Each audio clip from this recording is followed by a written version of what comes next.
Retrouvez le débrief de JC sur la page OM Flash News. Bonjour à tous les amis, c'est JC, donc OM Flash News. Donc voilà, je vais vous faire mon débriefing du match Francfort-OM, pardon. 5e journée de la Ligue des Champions. Donc un match tant attendu, un match qui a amené beaucoup d'espoir donc du côté de l'OM avec une qualification possible. Donc dans ce match-là, on va parler d'abord de la composition qu'a fait Tudor, donc pas trop de surprise, hein, donc Paul Lopez dans les buts, une défense avec Mbemba, Balerdi et Gigot, donc en l'absence de Bailly. Ensuite, donc sur les côtés, donc sur les latéraux, donc on avait Tavares et Klose. Les deux milieux de terrain comme d'habitude, donc Rongier, Vertou. Et donc les trois offensives, donc avec Guendouzi en position haute, accompagné de Harit et Sanchez devant. Voilà, que dire de ce match? Alors ce match, donc il y a une ligne qui a été hier soir complètement catastrophique, c'est la ligne défensive. Alors hier soir ils nous ont plombé le match, on va dire, au niveau défensif. Je ne sais pas ce qui s'est passé. Donc l'OM aime bien se mettre en difficulté. Alors tu n'as même pas le temps de t'asseoir, de t'installer devant la télévision, qu'au bout de 3 minutes, tu es déjà mené 1-0.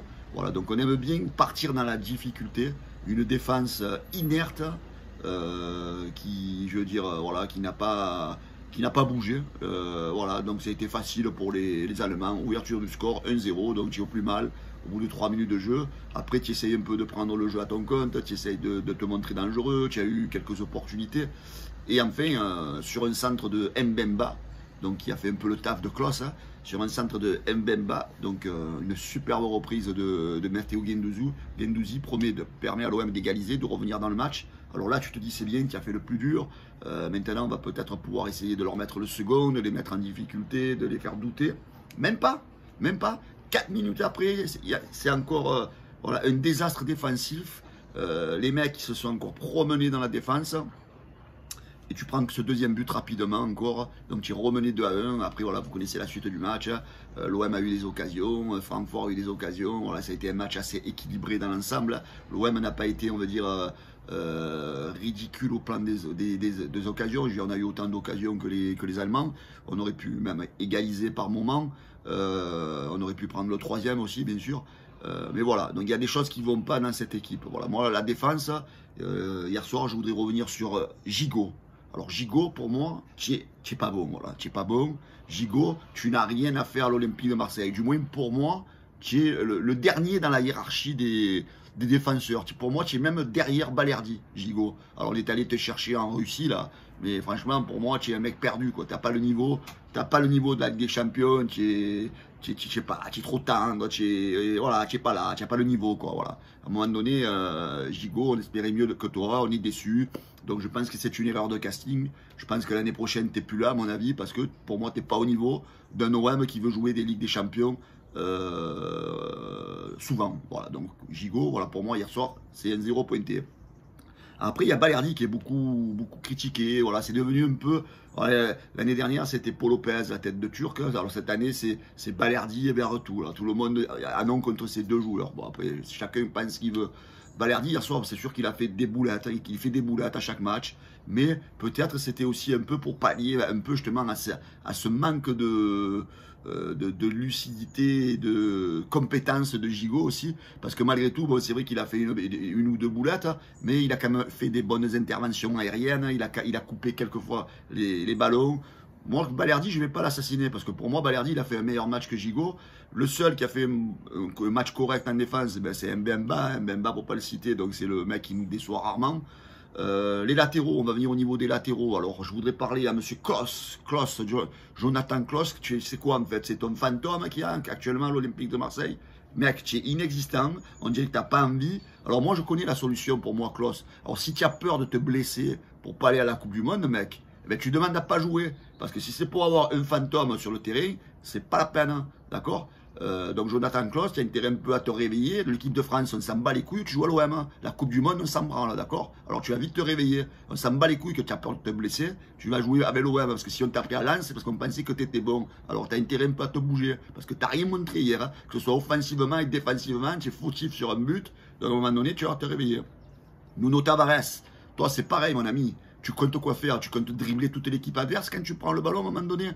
Lâche-le un peu le ballon. Par moment, tu te mets en danger. Tu veux toujours essayer de dribbler. Tu te fais prendre le ballon et chaque fois, on est en danger. Joue plus simple, mon ami. Essaie de lâcher plus rapidement le ballon. On connaît tes qualités, mais à un moment donné, n'en fais pas trop. Tu en fais trop, mon ami. Des fois, tu mets des frappes.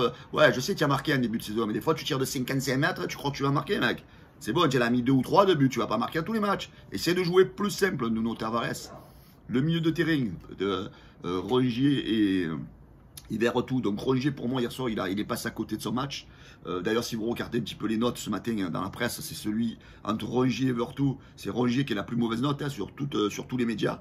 Donc voilà, parce que hier soir dans les lives, c'est surtout Verretou qui s'est fait couper. Mais ne pas oublier que Rongier a raté aussi son match hier soir. Il n'a pas été le Rongier habituel. Verretou, voilà, bon après je sais qu'il y a des gens qui l'aiment pas, il y a la majorité des supporters qui l'aiment pas. Je trouve pas qu'il a été plus dégueulasse que Rongier hier soir. Il est là, il n'apporte pas peut-être ce qu'il devrait apporter. Mais à un moment donné, il faut arrêter de prendre en grippe certains joueurs. Là, je crois que lui, c'est pareil, c'est comme Paul Lopez l'année dernière. Il se fait démonter à chaque match. Voilà, bon, moi, je vais pas trop l'accabler. Parce que bon, je sais qu'il se fait déjà assez déchirer sur les réseaux. Alors, Guendouzi, il a encore été pas mauvais, un bon match. Voilà, il a marqué un superbe but. Matteo Guendouzi, Harit, je l'ai trouvé vraiment en dessous par rapport à d'habitude. Hein. Il n'a pas été le Harit de certains matchs qui nous a fait connaître. Voilà, moins décisif. Voilà, il n'était pas contre les Allemands. Là où il faut être un peu physique, Harit, voilà, c'est là où il est un peu léger dans son physique. Et hier soir, ça a un peu pêché.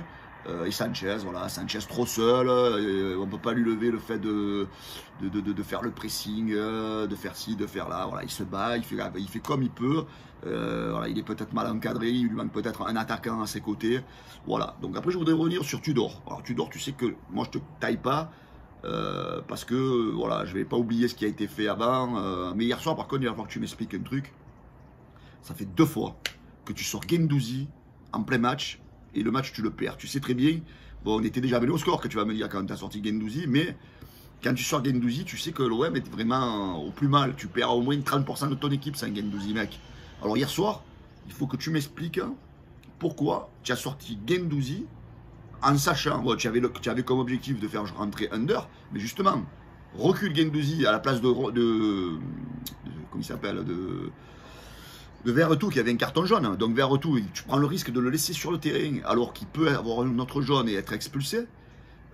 Surtout qu'il aurait peut-être pu avoir un rouge de suite quand il a fait le tacle face à l'Allemand, là, Verretou. Donc tu prends un risque inconsidéré quand tu laisses Verretou sur le terrain et tu nous sors Guendouzi. Là, je pense que tu as, en termes de coaching, tu as vraiment cagué là. Il faudra que tu nous expliques la sortie de Guendouzi. Voilà.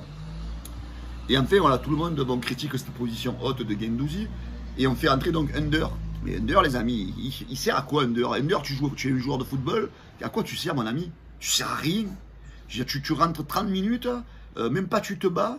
On dirait que tu n'as plus d'envie. Tu as perdu tes moyens. Je sais pas.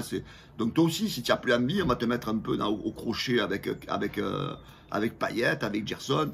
Voilà. Et qu'on arrête toujours de dire pourquoi tu dors, ne fais pas jouer Gerson, ne fais pas jouer Payet, parce que simplement ils ne font pas partie de ses plans.